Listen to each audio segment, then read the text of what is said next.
Hey guys, PretzelMan945 here. Welcome back to another video. Today I have a list that has taken me quite a long time to make. That is my top 5 favorite anime arcs.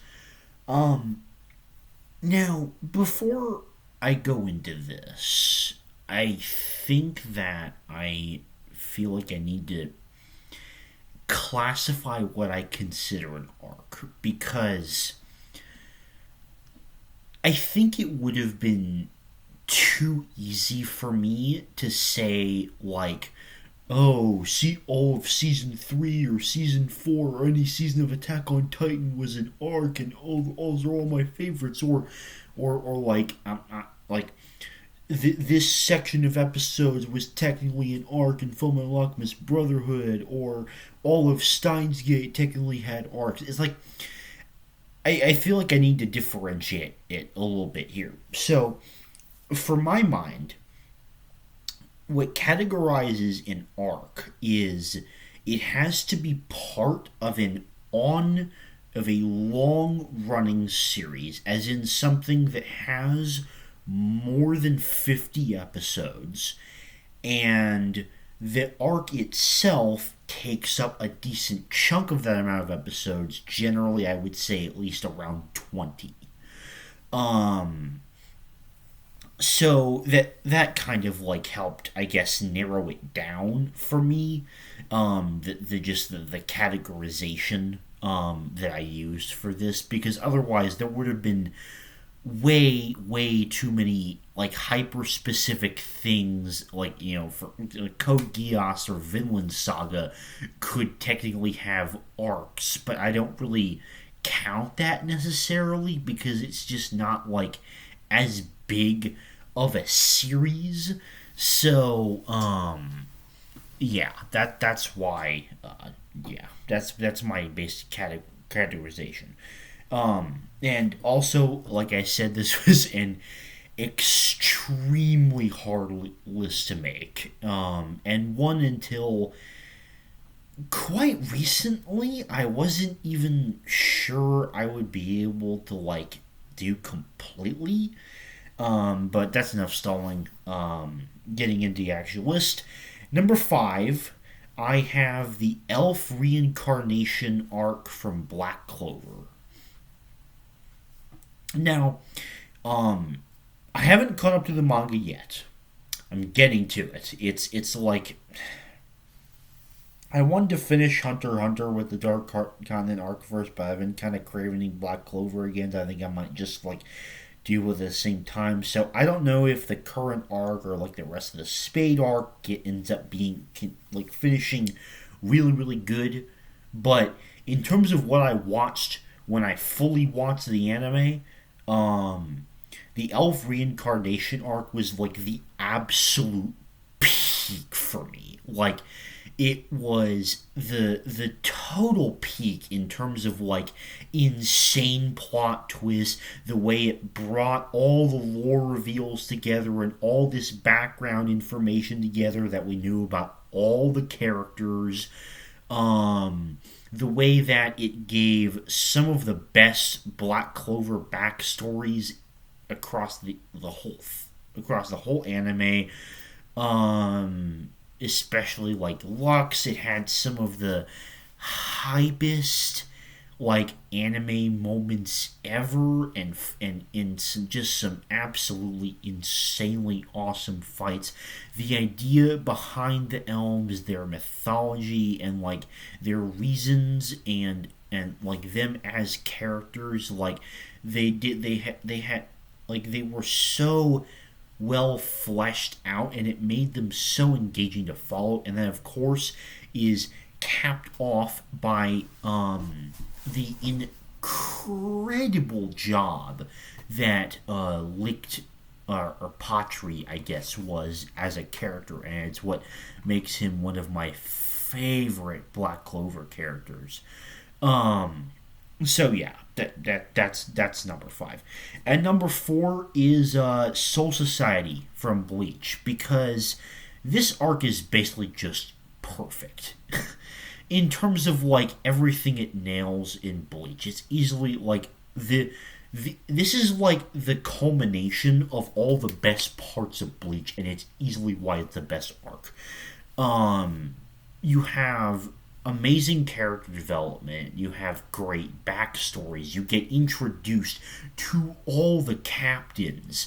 The world building is taken up to another notch when just learning about the concept of the Soul Society and learning how the Soul Reapers and all the system works and how it interacts with the spirits that they like save in everyday life. And there's also learning about like this air of discrimination, and it also creates a sense of morality where you aren't really sure whether like the Soul Reapers are the good guys or the bad guys or not. It's very like morally ambiguous, which I really really like a lot. um and oh my god, there's also so many incredible fights. You have Ichigo versus Kenpachi. You have Ichigo versus Renji. You have a lot of them are Ichigo's fights. You have Ichigo unlocking his Bankai for the very first time. You have you learn oh god, what is her. Okay, pause. Okay, I'm a fucking idiot. It's Yoruchi. Besco Yoruchi versus Soy Fan, and like learning that backstory, and also seeing that was an amazing fight. Seeing Aizen, I didn't even mention Aizen. The twist of Aizen being the main villain, and the fact that Jin and Tozen are his handymen.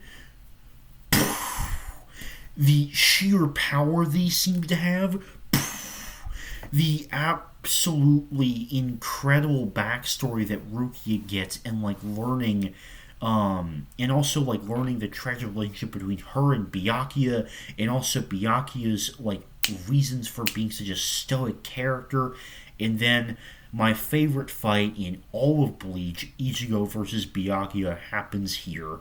Um, this arc has so many incredible things. It is all the best parts of Bleach just put together into one, and it's so good.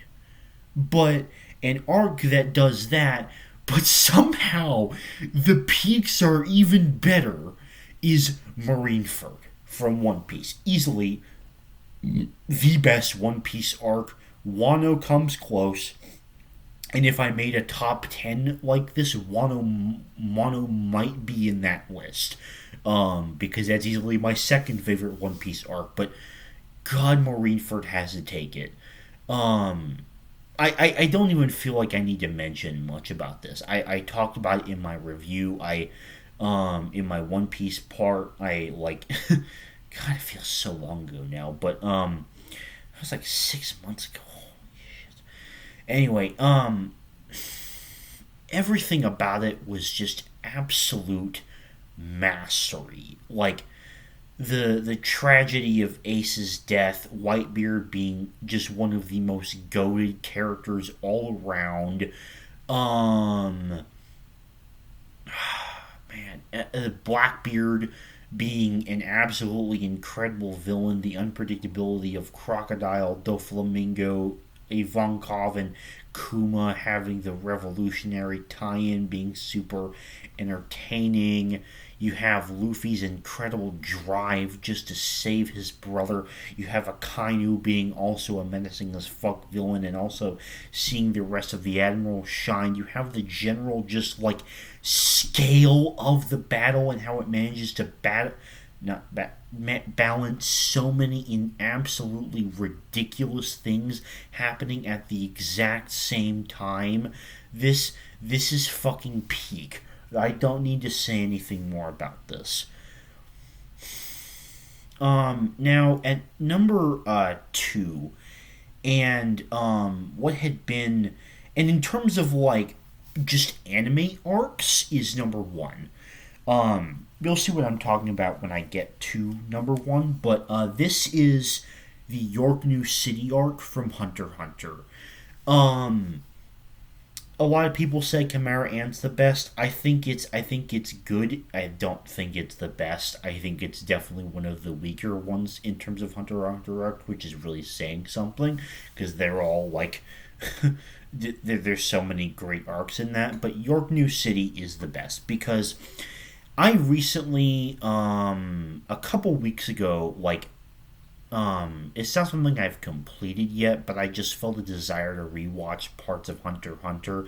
I basically rewatched all the way up until like kind of beginning of the Chimera Ant arc, and I I want to remind myself why Chimera Ant was my absolute favorite, and I'm so glad I did because like while technically things like the peaks and the scale and everything in Marineford might be better than this, the reason why I love York New so much is number one, it's only 20 episodes, which is like shorter than most anime like seasons of shows, which generally go like 24 to 26 episodes nowadays. It feels so compact, and after the introduction of Nen back in Heaven's Arena, this was the absolutely perfect arc to see characters that have a more advanced application of Nen compared to what we just learned about, which was really interesting, and it really helped explore its depths as a power system because we got to see so many insane things. But also Tagashi's writing was also genius because it managed to tie it back together to the base concepts we were already familiar with. And also, the Phantom Troop is just the most menacing as fuck group of villains in all of anime, and I fucking love it.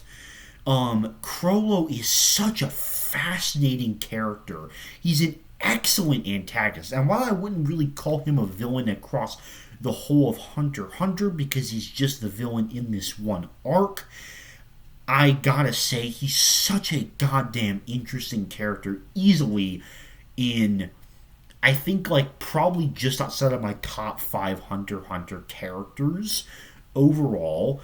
And This is literally the arc for my favorite character to shine in Hunter x Hunter. Like Dark Continent, it's kind of like focusing more on Kurapika, and I think that's really awesome. But it's got nothing on the amount of incredible character development, character closure, even, and also like general like character relationship building that Kurapika experiences with this arc. There's so much development given to his anger and his just raw emotion to how he feels about the Phantom Troop and having to learn to take action and like when to take action, what he can do, understanding his limits, and then how it comes to like perfect character closure with him getting to a result that didn't exactly fit the extreme boundaries that he set within his head, and also how his friendships with Gon, Killua, and Leorio all vastly improved in this to various different qualities, like Killua and Kurapika having this like internal understanding, and to a lesser extent Leorio as well, and then also how like Gon and Kurapika tend to be like this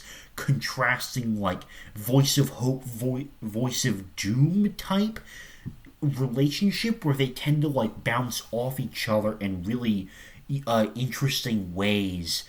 And then the fights in this are so good. Like Kurapika versus Uvogin has got to be one of my favorite fights in all of anime.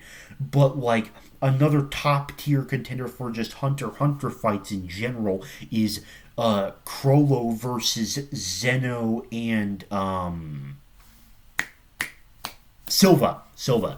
because that fight is just totally fucking insane. And then it just seems to wrap up without a moment's notice. There's all the crazy stuff that happened with the auction, and then there's like a fantastic side character in Melody. There's like the brilliant dark undertones of it, and the whole mafia aspect makes it extremely thrilling and entertaining. And Gon and Killua's thing looking for Greed Island feels like a good side thing. Doesn't feel like it wastes time because it also builds plot in terms of like their relationships with the with Kurapika and the Phantom Troop and such. Uvogin is such an interesting side character, and so is Pakunoda. I like Pakunoda more upon rewatch, but also so is Nobunaga. There's so many interesting quirks about the individual members of the Phantom Troops. Hisoka also gets to shine here, and so does Illumi. That moment where they took out the mafia bosses was just crazy. And above all, the way that it just manages to tell such a brilliant isolated story. Like, in my mind, what makes the arcs the best is when they are compact and they manage to tell isolated stories that also vastly affect the characters going forward. Now, granted, there isn't as much of the second part, but this feels like such a complete, digestible story that is just so perfectly executed here. Also, this has, bar none, the greatest anime moment of all time, which is where the Phantom Troop attacks the Mafia building, and you hear Lacrimosa playing, and then Chrollo conducting Uvo's Requiem as they fucking slaughter everyone. It is the greatest anime scene ever, and I will probably never change my mind on that. But then, fucking number one. Now, after all I described, you might be a little bit confused as to how that is not number one. And it is number one when we're talking about purely anime. But when we get to manga, the more and more that I think about Berserk, it is like the Golden Age arc, which is so far like I think the first big arc of Berserk that I've actually completed. And I guess I should talk about Berserk a little bit for a second, because I know I said in my very first video that I made, which, God, I don't even remember how long ago that was, but I remember my very first video that I would make it a series. I did not keep to that at all, mostly because my Berserk reading has been very inconsistent, not because I'm not enjoying it. It's like, genuinely, like, my top 10 favorite works of fiction list is outdated now, because it is my third favorite work of fiction of all time, behind Star Wars and Attack on Titan. And I am currently on chapter, let me see here, fix the mouse, 136, which, to give you some context, I believe is like, I gotta go look at the Berserk arcs again. It's in the Conviction arc, and it's, I think I'm like kind of early into the birth ceremony chapter, Yeah. So kind of like early to mid birth ceremony chapter of the conviction arc. Um, and, um, now, I don't know. I really don't know if I want to make like a side like a one-off video, kind of like I've been considering making more videos like One Piece that I did a little while ago, where I like just ramble about something for a certain amount of minutes. I've been really thinking about doing it with Berserk, but I'm just not sure if I would want to. I just don't know if if I feel like I would be able to talk about everything I like about Berserk, especially up to the point that I read. It just might. I don't still don't know if it's just something I'm gonna like just want to enjoy on my own necessarily, and just like people know that I love it so much. I don't know. Anyway, that was a humongous tangent, but just something I felt like I had to talk about since I haven't mentioned Berserk on this channel in ages. Um, the reason that the Golden Age arc is at number 1 is not only is it the absolute peak of storytelling out of any other piece of media I've basically consumed. Like, in terms of like every single objective criteria, this fucking blows it out of the water. Well, whether you have the incredible establishment of characters, incredible plot twists, incredible character development, such a good fucking main protagonist in Guts, and the villain reveal being absolutely insane, the themes being so good. Volumes 10 to 14, which were the ones that I talked about beyond the first 9 that I talked about in my initial review, like volumes 10 to 14 were a fucking life changing experience. That is the only way I can describe consuming that content, by scrolling panel to panel from the janky ass Berserk reading website that I have on my laptop. I I can't even describe it properly. It is just literally like for me it is like one of those things. It's like Attack on Titan, where it is literally like reached a level which is beyond perfection. It is like superseded, it has exceeded my boundaries for what I consider makes a piece of media perfection, and it is just it's there. Like it's exceeded that level to such a high degree, and quite honestly, the only reason why it's not higher than Star Wars in my favorite fiction pieces of fiction of all time list is because I just love Star Wars so much on too many aspects to say that Berserk by itself is better, at least up to the point I've read, but honestly, that could certainly change. And the Golden Age arc is the reason for that, because it is just the most perfect set of content ever.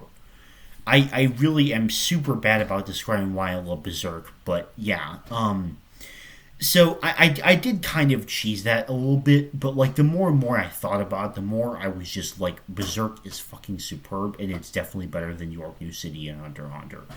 So in terms of purely anime, you know, if you want to exclude Berserk and say, oh, it doesn't count because it's a manga, and like want me to put it in actual number 5, then I have no idea. I would have to get back to you on that. But that's why this list is the way it is. In terms of purely anime, I think York New City will always be number 1. But when you're considering anime and manga, then like Berserk being the very first manga that I'm reading, although I do have plans to read a lot more, this arc is just gold. It is beyond perfection. I don't even know how to describe it. Anyway, That's a lot of rambling, and that is also going to be the end of this video. Thank you very much for watching, and I'll see you later. Bye.